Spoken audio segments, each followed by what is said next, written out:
Selamat pagi. Salam sejahtera bagi kita semua. Izinkan saya berbandut untuk memperkenalkan diri saya ya. Bergigit taman petik melati. Hai, perkenalkan nama saya Mulas Jarum Kaisti. Saya dari kelas 4A SD Negeri Taman Sari 1 Yogyakarta. Hari ini saya akan membawakan dongeng yang berjudul Burung Langka Ajaib. Dongeng ini dibuat oleh diri saya sendiri yang saya tuliskan di buku ini. Sudah siap belum kalian mendengarkan dongeng saya? Kalau sudah, mari kita lanjutkan. Simak bersama-sama ya. Burung langka ajaib. Di suatu pagi yang masih gelap dan matahari tampak malu-malu untuk menampakkan diri, Felix terbangun dari tidurnya.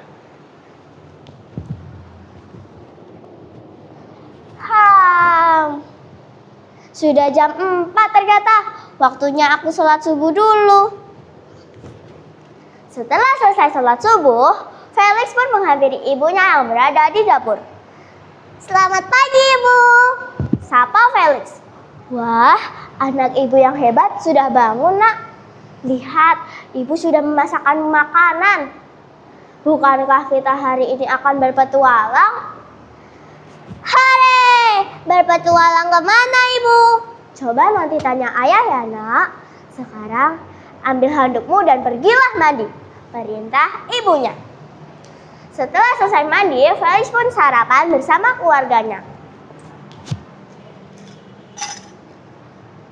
Ayah, kita hari ini mau berpetualang kemana? Kita hari ini akan berpetualang ke hutan Papua yang kamu inginkan. Hore! Kapan ya kita ke sana? Coba selesaikan makanmu, nanti kita akan ke sana. Apakah perlengkapanmu sudah siap, Felix?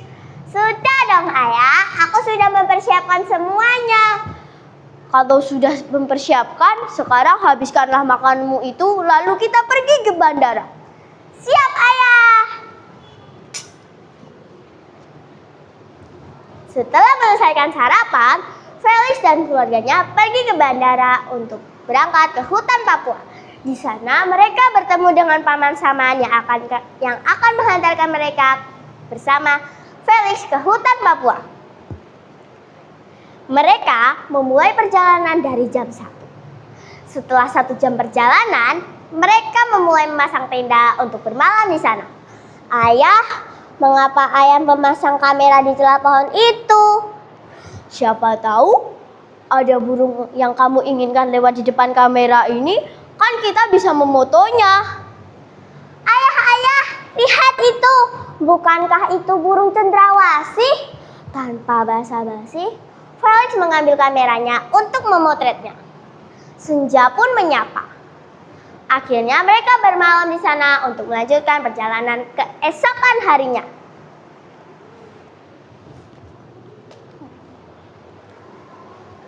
Petualangan pun dimulai.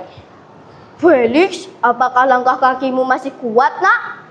Masih dong, Ayah. Aku kan rajin berolahraga. Jadi, langkah kakiku masih kuat untuk berjalan jauh. Baik, kalau seperti itu, ayo kita lanjutkan untuk mencari burung yang kamu sukai. Siap, Ayah. Ayah, lihat itu. Ada katak yang berwarna kuning cerah dan memiliki pola cincin biru di badannya. Aku sudah memotretnya, Ayah.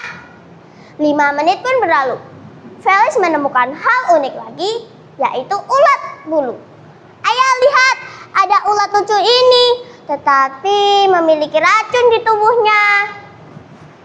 Mereka pun pulang ke Pulau Jawa untuk kembali ke tempat asal mereka.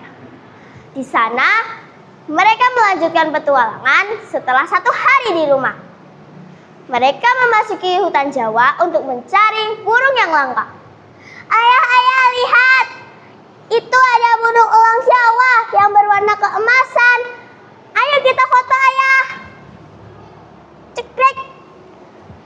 Mereka pun mendapatkan petualangan yang berharga itu. Akhirnya Felix bisa tidur dengan nyenyak dan pulang cepat. Keajaiban pun terjadi. Dari balik pohon terdapat cahaya yang begitu cerah, hingga membuat mata Felix sakit. Felix pun keluar dari rumahnya untuk melihat apa kiranya. Ayah, lihat itu. Ada apa, Felix? Lihat, ayah, ada burung yang berwarna putih cerah dan dipenuhi berlian di tubuhnya.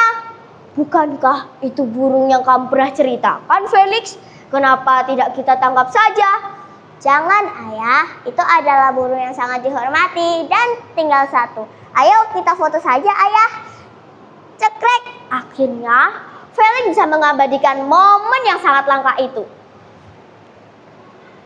Allah menyimpan berjuta kekayaan. Sebagai manusia, marilah hidup berdampingan tanpa merusak. Janganlah serakah. Sekian dari saya. Wassalamualaikum warahmatullahi wabarakatuh. Assalamualaikum warahmatullahi wabarakatuh. Halo teman-teman, perkenalkan nama saya Lia Siva Rista. Saya dari kelas 4A. Di sini saya akan menceritakan cerita rakyat Jawa Timur yang berjudul Pak Bendong, karangan MKBB. Berikut ini contoh bukunya. Alisa juga seorang laki-laki yang bernama Pak Bendong. Ia dipanggil Pak Bendong karena pekerjaannya ialah membuat ikan bendong. Itu saja, istrinya pun dipanggil Pak Bendong. Keseharian yang Pak Bendong adalah membantu Pak Bendong membuat ikan.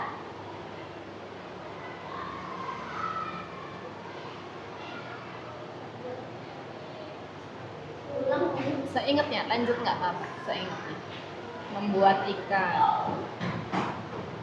Mereka menjual ikan tersebut di kota. Hidup mereka sangat menyebalkan. Dia tinggal di rumah kecil dan halamannya yang sempit. Pak Mendong dan Bu Mendong mempunyai anak yang bernama Sumi. Sumi punya kurus karena tidak makan dan badannya pun sudah tomang camping. Bu ada apa, Nduk? Bu, Sumi lapar. Sumi dah 3 hari tidak makan. Sumi mengganjal perut Sumi dengan minum air putih saja. Sabar ya, Nduk. Ibu belum punya uang untuk membeli makan. Pada suatu hari, Pak Mendong bermimpi. Rasanya ia kedatangan nenek buyutnya. Mendiang nenek buyutnya itu pun berkata agar ia mengadakan pesta kenduri dengan menyembelih lembu. Tentu saja ia sangat kebingungan bagaimana caranya ia membeli lembu itu, karena yang diundang hendaknya fakir miskin. Ia pun lalu berkomunikasi dengan Mbok Mendong. Bu, ya ada apa nih? Sini Bune. Jadi Bune, Pak Mendong semalam mimpi jika kedatangan nenek buyut. Ia berpesan agar kita melakukan pesta kenduri dengan menyembelih lembu. Uang dari mana, Pane? Kita makan saja susah, apalagi mau mengajakkan pesta kenduri. Apa kita jual saja rumah ini? Kalau rumah ini dijual, kita mau tinggal di mana, Pane? Lagi pula ini hanya gubuk yang kecil dan halaman yang sempit. Siapa yang mau membelinya? Ya sudah, Bune, Pane akan memikirkan cara. Oh iya, Bune, kita kan punya anak yang bernama Sumi, atau kita gadaikan saja kepada orang kaya. Ya sudah, Pane, jika itu pilihan satu-satunya dan cara yang terbaik, tidak apa-apa. Lalu Pak Mendong pun dan Bu Mendong menggadaikan anak tersebut kepada orang kaya tersebut. Lalu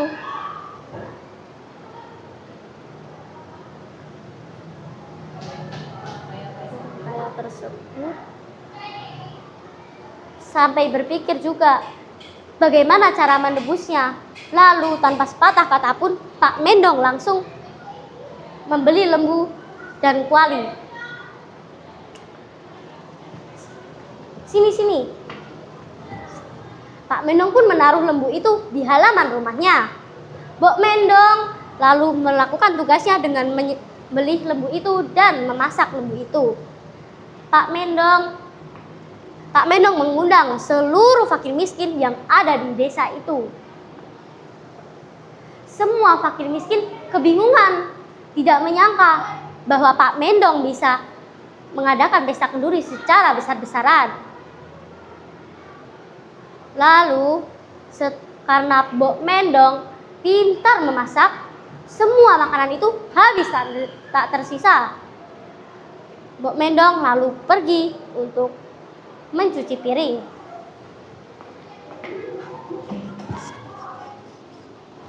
Tiba-tiba ada cahaya yang sangat terang sampai membuat mata Mbok Mendong sakit. Aduh, ada apa di sana? Sepertinya ada cahaya yang sangat terang.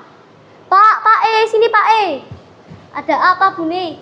Itu sepertinya ada cahaya yang sangat terang. Iya Bune, aku datangin dulu ya Pak.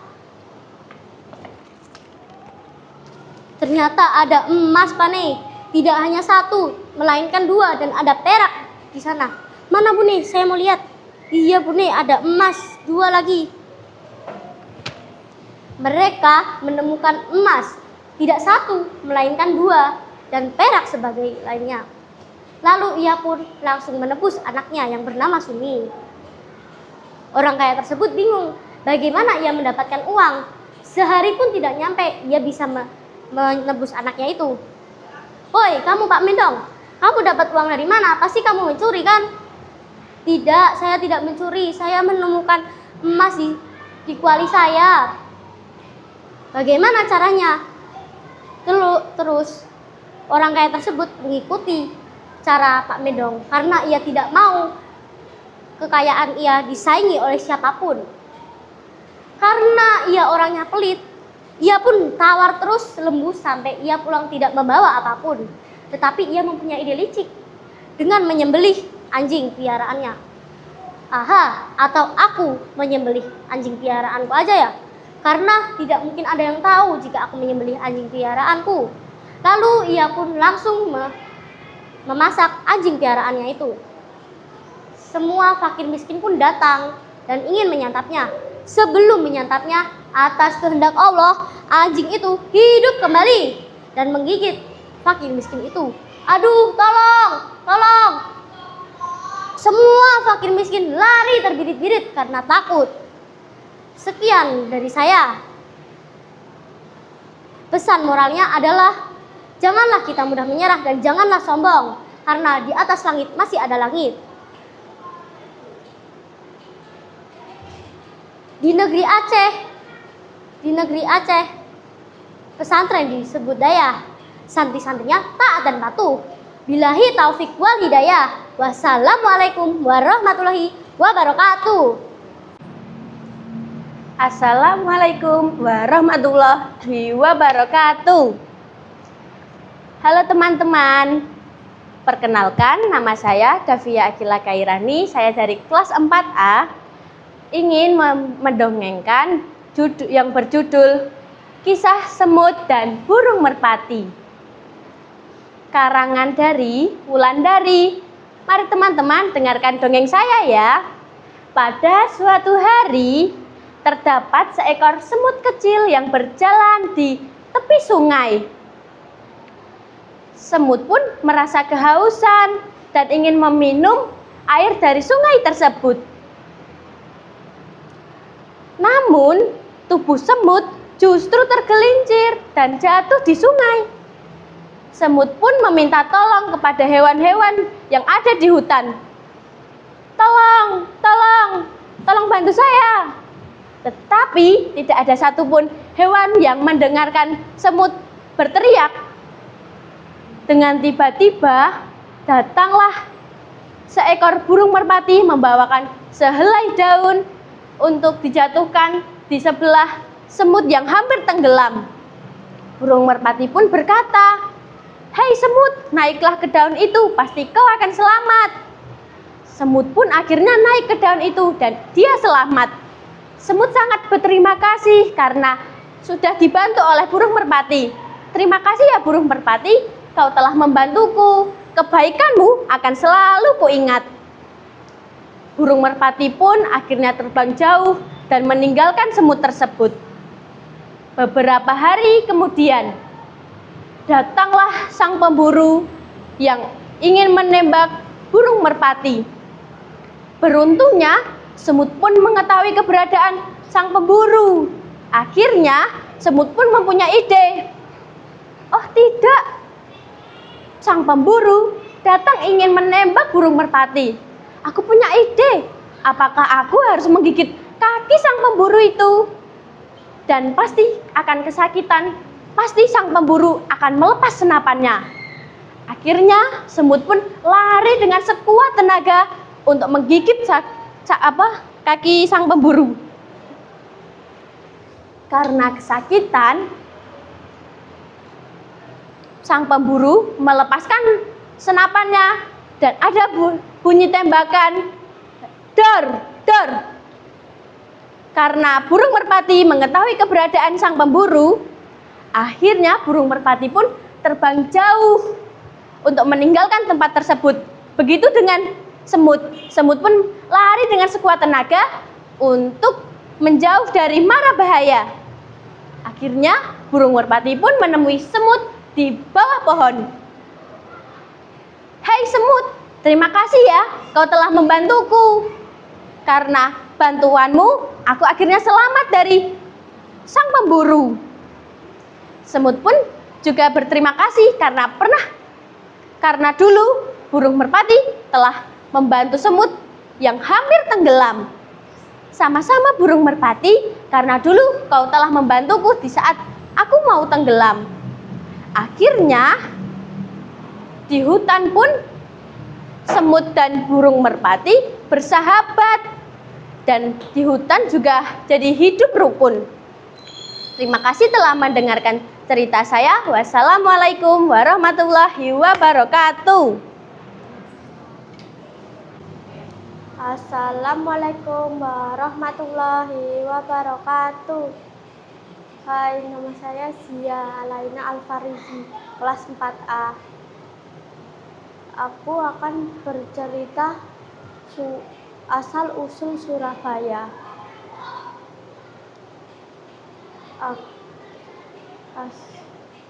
Dahulu kala ada buaya raksasa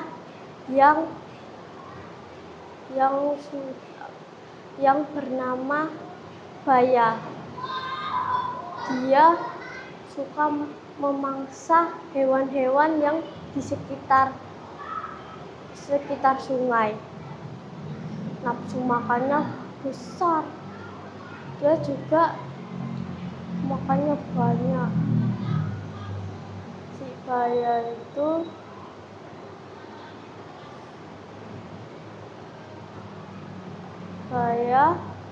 suka makan di daratan dan di sungai.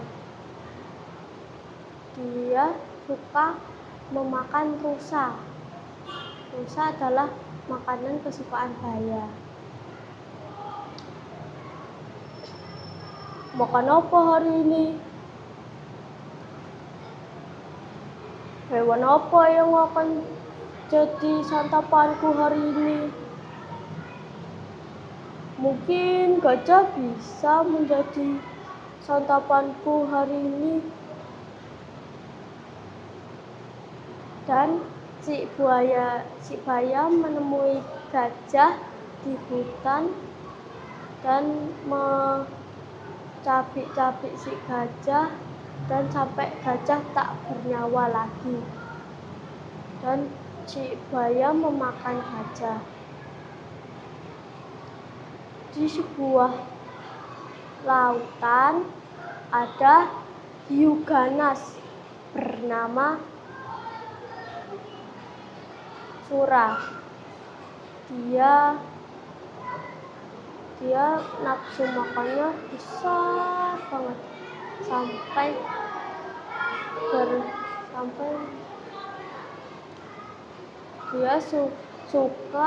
dia ditakuti di laut, dia ditakuti di laut, semua hewan takut sama padanya.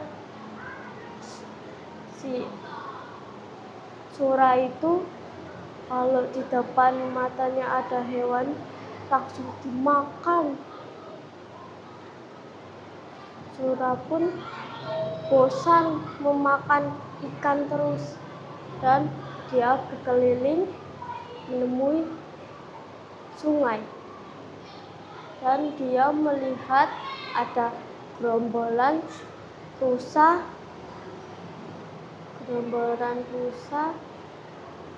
dan dia berkata, wah kayaknya rusa itu lezat deh, cobalah gua ambil. Rusa pun terus Sura pun mengambil salah satu rusa di dekatnya dan memakan di sungai. Dan dia bergegas kembali ke lautan.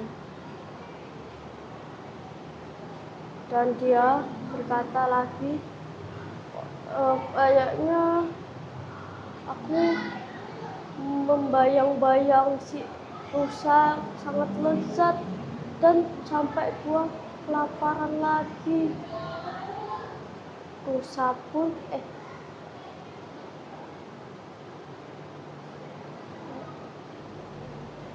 Sura pun kembali ke sungai untuk memakan rusa. Dan dia ke daratan untuk mencari rusa. Dan dia menemukan gerombolan rusa lagi, dan dia mendapatkan 3 ekor rusa. Dan dia bergegas lagi ke laut, tapi ketemu si buaya. Woi, kamu kenapa kok di wilayah saya? Terus Sura pun berkata, emangnya di sini ada tandamu di sini ada tandamu ya? Kan gak ada. Hutan ini luas, jadi lu cari yang lain. Buaya pun kesal dan langsung memukul si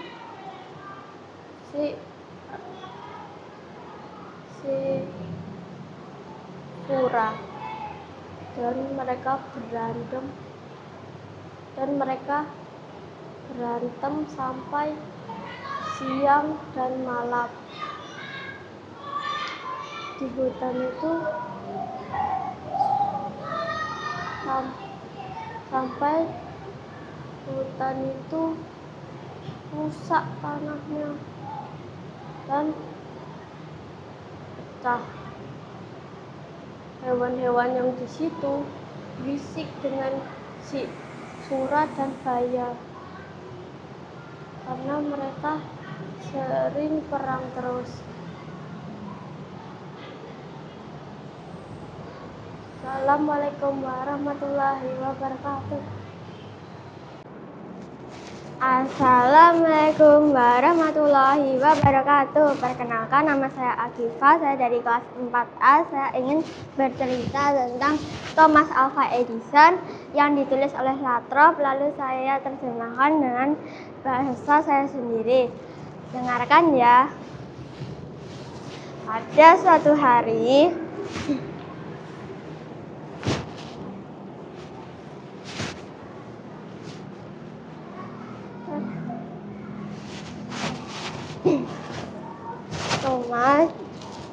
Thomas, ini ada surat untuk ibumu. Baik, Bu Guru. Dan Sepulang sekolah, la la la la la la la.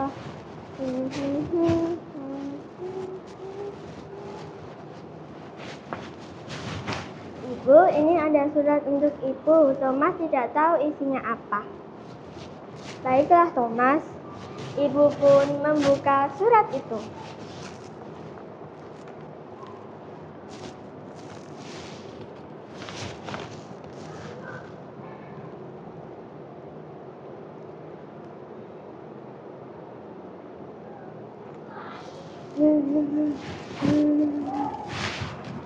Thomas dengan polos bertanya, "Ibu, kenapa menangis?" "Tidak apa-apa, Thomas. Kamu terlalu pintar sehingga kamu dikeluarkan dari sekolah. Mulai besok kamu tidak usah sekolah lagi. Ibu akan mengajarimu." "Baik, Ibu." Dan beberapa tahun pun berlalu. Thomas sudah beranjak dewasa dan sayangnya ibunya sudah tiada. Thomas pun kembali ke rumah tua yang menemani masa kecilnya.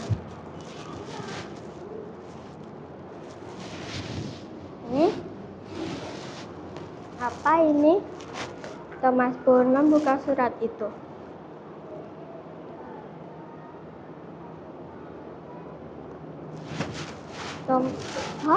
Thomas terkejut atas isi surat tersebut karena isi surat tersebut adalah ternyata Thomas saat ia kecil dia dikeluarkan dari sekolahnya karena ia mengalami gangguan mental, dan berkat ibunya walaupun ia sempat mengalami gangguan mental saat kecil, ia dapat menemukan lampu pijar di umur 32 tahun dengan IQ 160 sampai 310. Hikmah dari cerita ini adalah support dari keluarga dan orang tua sangatlah penting. Janganlah dengarkan orang lain, tetaplah semangat dalam menjalani hidup. Proses tidak akan mengkhianati hasil. Terima kasih. Wassalamualaikum warahmatullahi wabarakatuh. Assalamualaikum warahmatullahi wabarakatuh. Perkenalkan, nama saya Rona Cinta Kalista. Saya akan menceritakan cerita rakyat Nusantara dari Jawa Tengah yang berjudul Bawang Merah dan Bawang Putih, karya Kastari Sendra. Pada zaman dahulu kala, di sebuah desa yang subur, tinggallah seorang saudagar bersama anak perempuannya yang bernama Bawang Putih. Istri sang pedagang sudah lama meninggal dunia.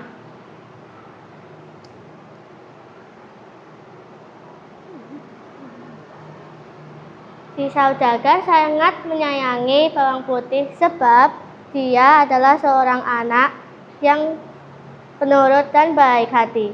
Suatu hari, ketika si saudagar pulang dari bepergian, dia membawa seorang ibu dengan anak gadisnya.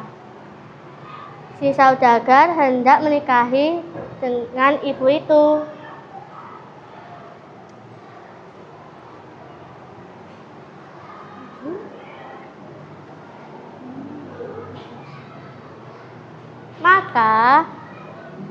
Maka Bawang Putih pun memiliki ibu tiri dan kakak tiri yang bernama Bawang Merah.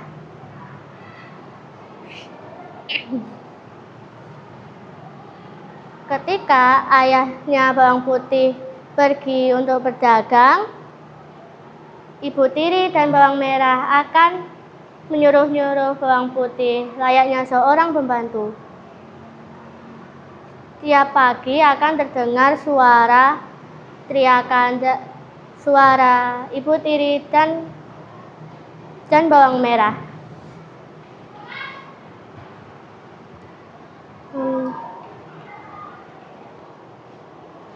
Bawang Putih, cuci bajuku. Belum selesai cuci baju, Bawang Putih sudah dipanggil oleh ibu tirinya.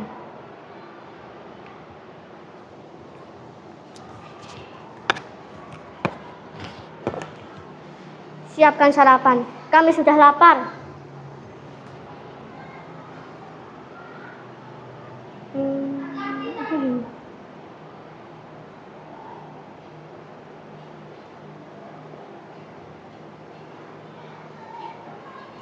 Suatu hari ketika ayah bawang putih pulang, dia jatuh sakit.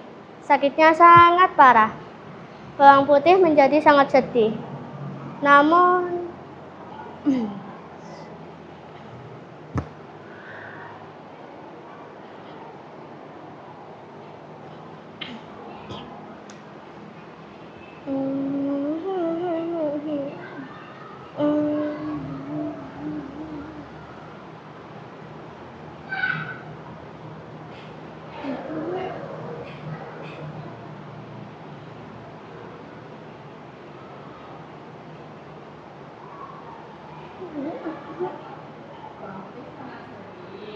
bawang putih sangat sedih karena bawang putih tidak pernah meninggalkan ayahnya sendirian. Namun Tuhan berkata lain. Ayahnya bawang putih meninggal dunia. Bawang putih menangis sedih. Ibu tiri dan bawang merah justru kegirangan.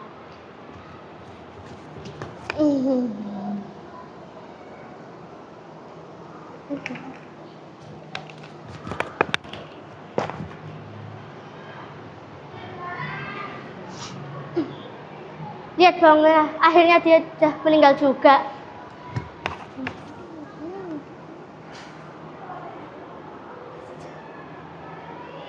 Iya Bu, akhirnya kita kan kaya raya.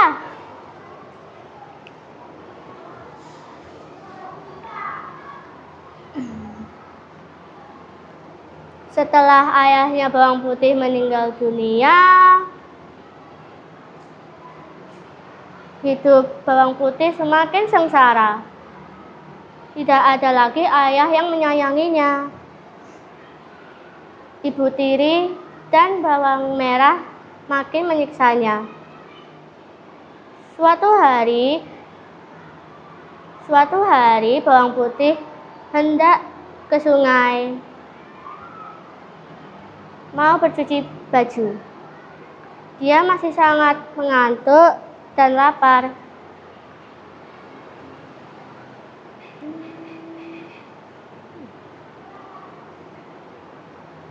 Dia tidak sadar kalau selendang merah kesayangan ibu tirinya terhanyut ke sungai. Saat bawang putih memasukkan pakaian ke keranjang, dia terkejut karena selendang merah ibu tirinya tidak ada di sekitarnya. Hah? Selendang ibu tiri hilang? Jangan-jangan terhanyut ke sungai. Tuh, bagaimana ini? Saya nggak berani pulang ke rumah. Ibu tiri pasti akan menghukumku habis-habisan. Akhirnya bawang putih pun pergi menelusuri sungai. Dia bertemu dengan seorang petani yang sedang mencuci sapinya. Paman, apakah Paman melihat selendang merah yang terhanyut ke sungai?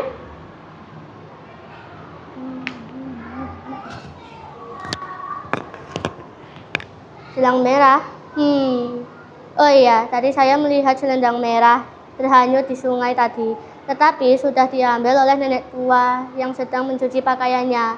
Rumah dia ada di atas gunung. Bawang putih pun menaiki gunung itu.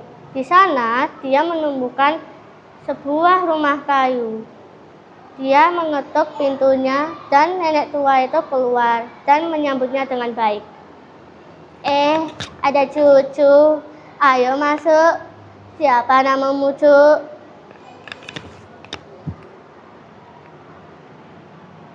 Sekian dari cerita saya. Wassalamualaikum warahmatullahi wabarakatuh. Assalamualaikum warahmatullahi wabarakatuh. Perkenalkan, nama saya Fadilian bin Maika. Ingin menceritakan tentang kelinci yang sombong dan kura-kura yang sabar. Mari simak ceritanya berikut. Di suatu pagi yang cerah, ada seekor semut yang mengajukan tuh, dan kura-kura ingin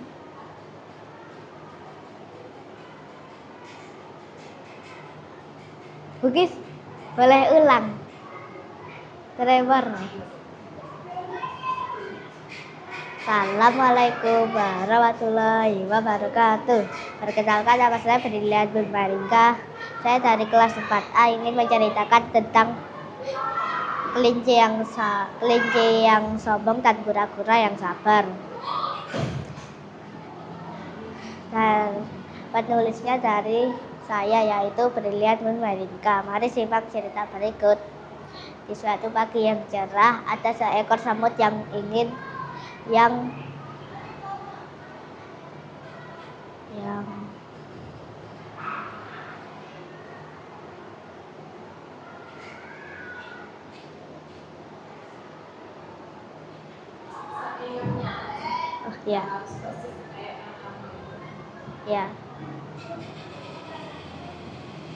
mengajukan lomba lari.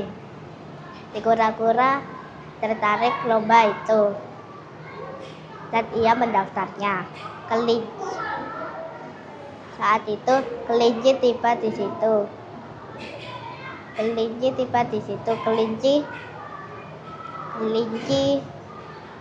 juga tertarik. Kelinci tertarik untuk mengikutinya. Ia bertanya begini, ini lomba apa? Semutnya berbicara, oh ini lomba lari, apakah kau ingin mengikutinya?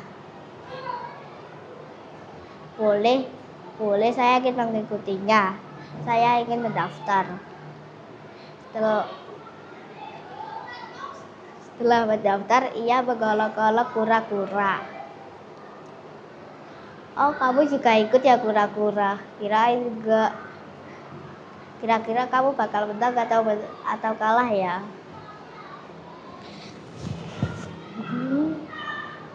Kura-kura yang sabar pun mendiamkan kelinci itu, tetapi kelinci itu tetap mengolok-olok kura-kura.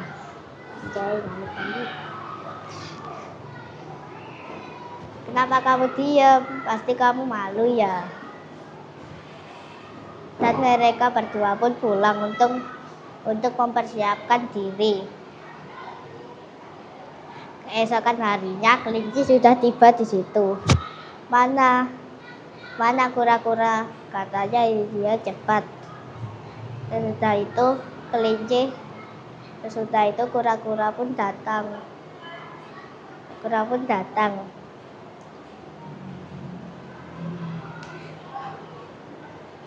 Seekor juri itu menyuruh pemanasan terlebih dahulu, dan mereka berdua pun pemanasan. Setelah pemanasan, kelinci sudah tidak sabar. Ayo cepatlah, aku sudah tidak sabar untuk mengalahkan si kura-kura. Dalam selanjutnya, lomba pun dimulai. Kata si semut, 1, 2, 3. Dan kelinci pun memimpin berlari itu. Tiba-tiba kelinci ngantuk. Ia beristirahat di sebelah pohon sambil bersandar. Tak sengaja dia tertidur. Tiba kura-kura pun berlari. Dia pun sudah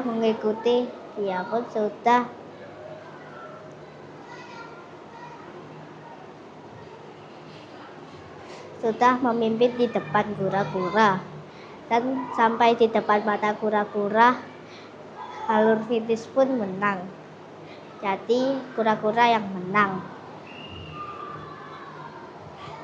Kelinci pun kaget, soalnya dia tertidur sangat lama. Dia pun langsung berlari untuk berlalu ke finish. Sampai di finish, kelinci mukanya lesu dan tidak percaya diri. Kura-kura pun yang sabar tuh hanya tersenyum dan berbagi piala kepada kelinci. Kelinci pun tersentuh hatinya. Dia, terima kasih kura-kura telah menganu saya. Saya minta maaf kepada kura-kura. Sudah. Assalamualaikum warahmatullahi wabarakatuh. Assalamualaikum warahmatullahi wabarakatuh. Perkenalkan, nama saya Intan.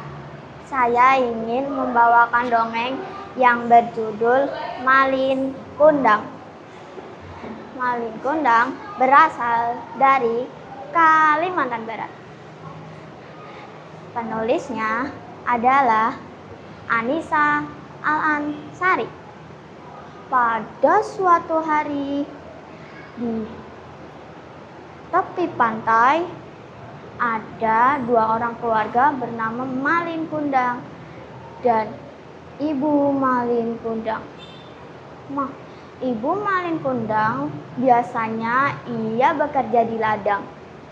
Malin Kundang adalah anak yang suka membantu. Ibu Malin Kundang selalu bekerja di ladang. Tapi Malin Kundang selalu membantunya. Pada suatu hari, Malin Kundang diajak oleh pamannya untuk berlayar. Lalu Malin Kundang menyetujuinya, tetapi ia meminta izin dulu kepada ibunya. Sesampainya di rumah, Malin Kundang meminta izin kepada ibunya.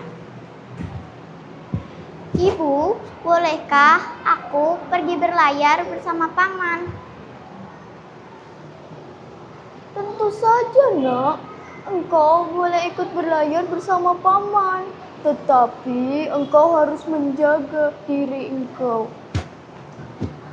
Lalu, Ibu Malin Kundang menyetujuinya. Setelah itu, Malin Kundang berangkat berlayar bersama pamannya. Sesampainya di tempat perlayaran, ia membawa ikan lalu menjualnya ke pasar. Setelah itu, Malin Kundang bertumbuh menjadi pria yang sangat tampan. Malin Kundang bertemu seorang wanita cantik.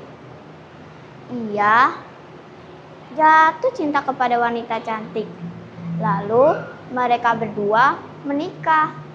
Setelah itu, Malin Kundang mempunyai kapal yang sangat besar. Malin Kundang lalu mengunjungi keluarganya yang ada di rumah. Setelah itu, sampai di tempat rumah Malin Kundang, semua orang terkejut karena melihat kapal Malin Kundang yang sangat besar. Malin Kundang sangat senang. Lalu Ibu Malin Kundang keluar dari rumah. Lalu Ibu Malin Kundang berkata, Malin Kundang, engkau kemana saja? Ibu sangat kangen sama kamu, nak.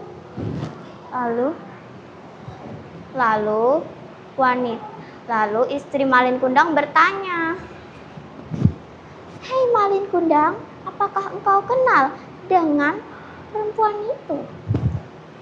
Oh, jelas tidak. Dia siapa? Dia bukan wanita. Dia cuma pembantuku. Lalu hati Ibu Malin Kundang sangat tersentuh. Lalu ia memohon kepada Tuhan. Ya Tuhan, kutuklah anakku Malin. Ya Tuhan, kutuklah. Lalu langit pun mulai gelap. Petir menyambar. Dar, dar. Lalu Malin Kundang pun perlahan-lahan berubah menjadi batu. Ibu, tolong Ibu. Kenapa tangan aku seperti ini? Kenapa Ibu tega? Tolong Ibu, maafkan aku Ibu. Tolong Ibu, maafkan. Lalu Malin Kundang berubah menjadi batu seketika. Lalu semua orang menyaksikannya. Lalu Malin Kundang bersujud.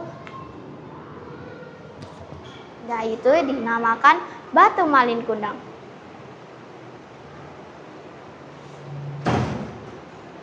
Assalamualaikum warahmatullahi wabarakatuh. Hai teman-teman, nama saya Kaira Zaira Firansa. Saya dari kelas 4A. Saya mau bercerita tentang mendaki Gunung Merbabu. Penulisnya yaitu saya. Pada suatu hari, ada anak yang bernama Siva. Siva kelas 3 SMP. Siva suka sekali mendaki, tapi dia belum pernah mendaki. Dia orangnya baik sekali, sopan.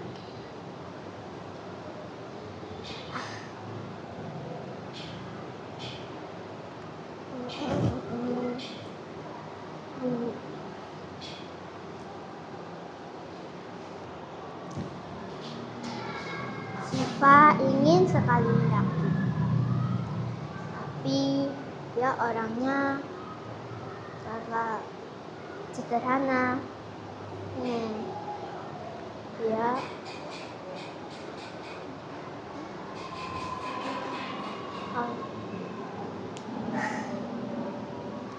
Dia menemui orang tuanya untuk izin mendaki. Bapak, Ibu, aku boleh nggak mendaki? Tentu saja boleh, Nak. Emang kamu mendakinya dengan siapa? Sama teman-teman aku, Pak. Sama aku, Lena, Sofia, Putri. Oh, boleh, tapi di sana jangan marah-marah ya. Iya, Pak. Dia berempat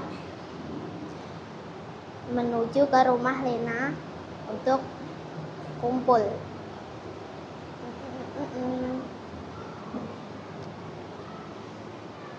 Dia pun sudah sampai di rumah Lena.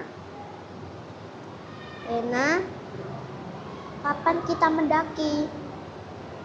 Sekarang. Oh, sekarang.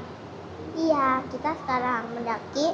Aku hari ini mau pesen Grab karena kita belum boleh naik motor. Itu Grabnya udah sampai. Yuk kita naik. Siva, Lena, Sofia, Putri naik Grab untuk menuju base camp ke Merbabu. Wah, kita sudah sampai di base camp Merbabu. Yuk kita beli tiket dulu.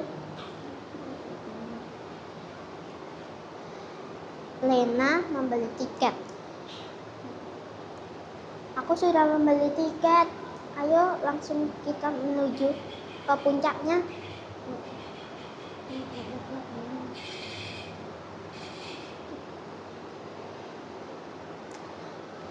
Aku haus nih. Minum dulu yuk. Iya. Yuk kita langsung lanjut. Aku dingin nih, kamu bawa jaket enggak? Oh, aku bawa kok. Ini jaket untuk kamu.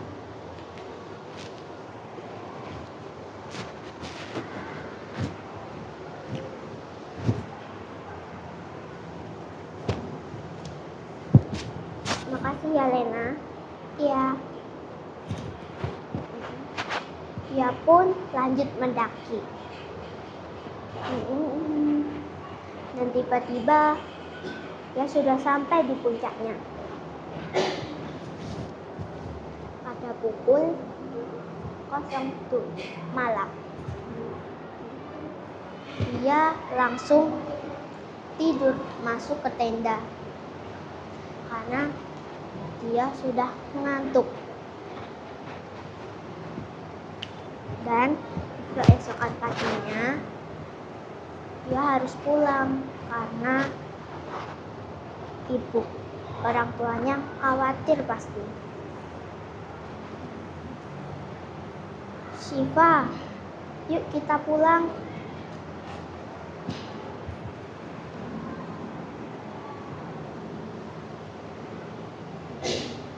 Iya, yuk kita pulang. Ya pun menuju pulang. Sekian, terima kasih.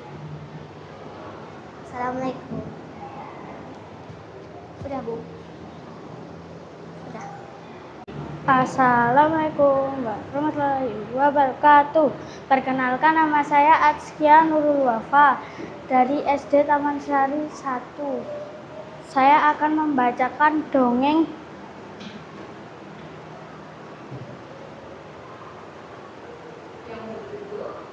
yang berjudul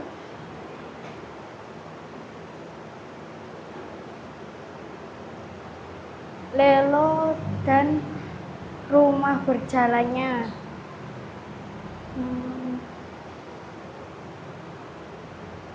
Dan nama pengarangnya Ariel.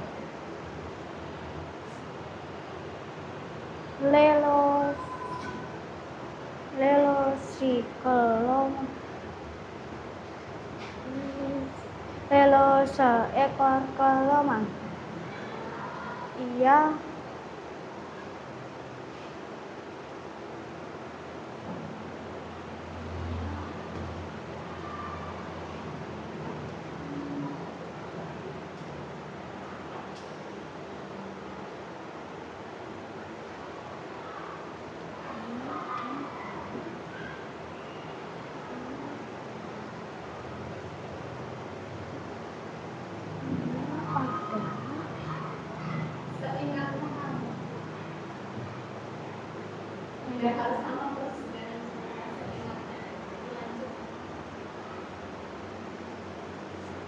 Ia seekor keloman yang suka bermain bersama-sama.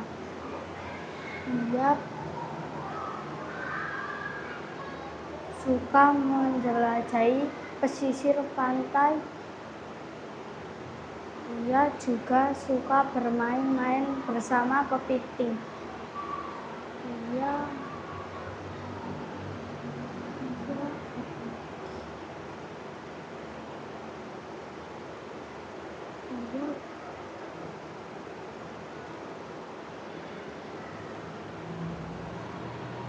Ia mau kepiting.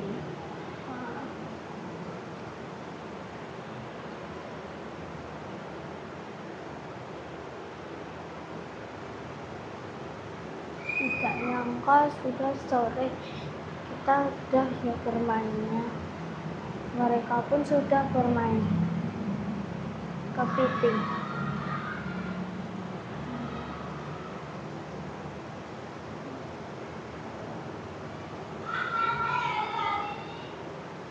Oh iya, ini rumah kamu ya, di dekat pesisir, di punggung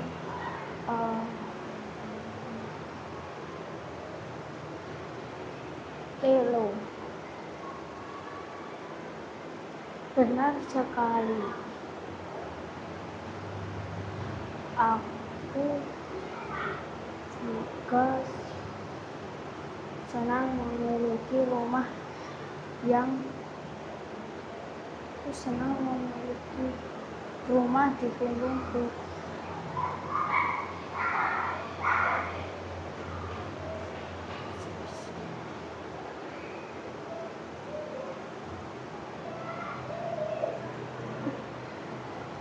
Datanglah malam hari. Kepiting sudah kembali ke rumahnya. Sekarang tinggal Elo tidur di rumahnya. Lelo akan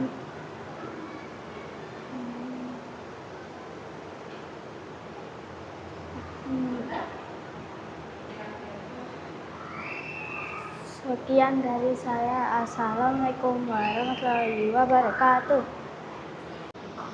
Assalamualaikum warahmatullahi wabarakatuh. Halo teman-teman, sebelumnya saya memperkenalkan nama saya Akila Samati Soleka. Saya membawakan dongeng yang berjudul Semut dan Belalang. Di musim yang panas terik, seekor semut bekerja keras mengumpulkan makanan untuk di tempat sarangnya. Sementara itu, belalang cuma bermalas-malasan, bernyanyi, dan bermain setiap hari. "Semut, kenapa kau bekerja keras?" tanya si belalang. Semut pun menghiraukan dikarenakan belalang bermalas-malasan. Sekian dari saya. Wassalamualaikum warahmatullahi wabarakatuh. Bismillahirrahmanirrahim. Assalamualaikum warahmatullahi wabarakatuh. Halo teman-teman, perkenalkan nama saya Fakihah Fasihatunisa Wadriansyah atau biasa dipanggil Fakihah. Saya akan menceritakan sebuah kisah yang berjudul Keajaiban Bismillah. Kisah ini diambil oleh film Kabi. Selamat mendengarkan. Di sebuah desa, hiduplah sepasang suami istri yang bernama Bashir dan Shanu. Mereka tinggal di sebuah rumah kecil dan sederhana. Shanu memiliki kebiasaan baik, yaitu ia selalu mengucap bismillah saat memulai sesuatu. Shanu yakin bahwa segala sesuatu yang dimulai dengan basmalah akan menjadi berkah. Siang harinya, ia pergi ke pasar untuk membeli keperluan sehari-hari. Totalnya jadi 10 dirham, ucap sang pedagang. "Bismillah, ini uangnya, Pak." "Masya Allah, aku lihat Anda selalu mengucap bismillah dimanapun." Shanum pun tersipu malu mendengar pujian dari sang pedagang. Sepulang dari pasar, ia melihat seorang nenek tua yang sedang kepayahan. Ia merasa kasihan dan segera menolong nenek tersebut. "Nek, biar ku bantu." "Alhamdulillah, terima kasih, Nak." "Sama-sama, Nek. Allah yang memudahkan." Bismillah. Kebiasaannya sudah tersebar di mana-mana dan sudah mendapat banyak pujian. Banyak orang-orang yang sudah memujinya. Akan tetapi, berbeda dari orang-orang, Bashir justru bosan mendengar istrinya selalu membaca basmalah. Ia segera mencari cara untuk menghentikan istrinya yang selalu membaca bismillah. Kebiasaannya itu sungguh menjengkelkan. Aku harus mencari cara untuk mencegahnya membaca bismillah.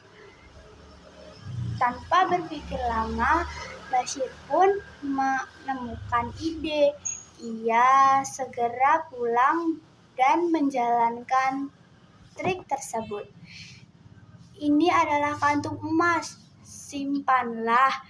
Jangan sampai ada yang hilang." Lalu Shanum mengambil kantung tersebut dan segera menaruhnya tanpa menghitung atau melihat emas tersebut. Tengah malam pun tiba. Bashir diam-diam mengambil satu kepingan koin yang rusak di bagian pinggir. Ia segera memasukkan koin tersebut ke dalam kantungnya. Lalu ia berlari dan melempar koin tersebut ke pantai tak jauh dari rumahnya. Pagi hari pun tiba, waktu terus berjalan. Dan tiba-tiba ada seorang nelayan yang memberikan ikan tersebut kepada Bashir. Wah, ikannya besar sekali, Pak. Bolehkah saya memintanya? Oh, memang saya akan memberikannya kepada Bapak. Wah, terima kasih, Pak. Sama-sama. Lalu saat Sanum tiba, Bashir segera menyerahkan ikan tersebut untuk dimasak oleh Sanum. Sanum sedang memotong-motong ikan tersebut sampai ia memotong bagian tengah dan ia berkata, "Mengapa bagian tengah ini tidak bisa dipotong? Benda apa ini?" Sanum memotong bagian lain dan membuka bagian tengah tersebut. Masya Allah, mengapa bisa ada koin emas di sini? Sanum segera berlari dan mengambil kantung tersebut. Ia memasukkan koin tersebut ke dalam kantung emas yang diberikan oleh Bashir pada hari itu. Sanum berkata, "Aku harus segera memasak ikan ini. Siapa tahu suamiku sudah menunggu." Setelah selesai memasak, Sanum segera menghidangkan. "Bismillah, ini makanannya." Saat selesai makan malam, Bashir berkata, "Mana koin yang hari itu aku berikan? Aku ingin meminta dagangan, aku ingin menghitung uang dagangan yang penjual Aku ingin menghitung uang penjualan hari ini. Ini uang, ini koinnya." Bashir segera menghitung sampai hitungan 18, 19, lalu ia mencari koin ke-20. Dan tiba-tiba ia mengambil koin tersebut dan ia kebingungan.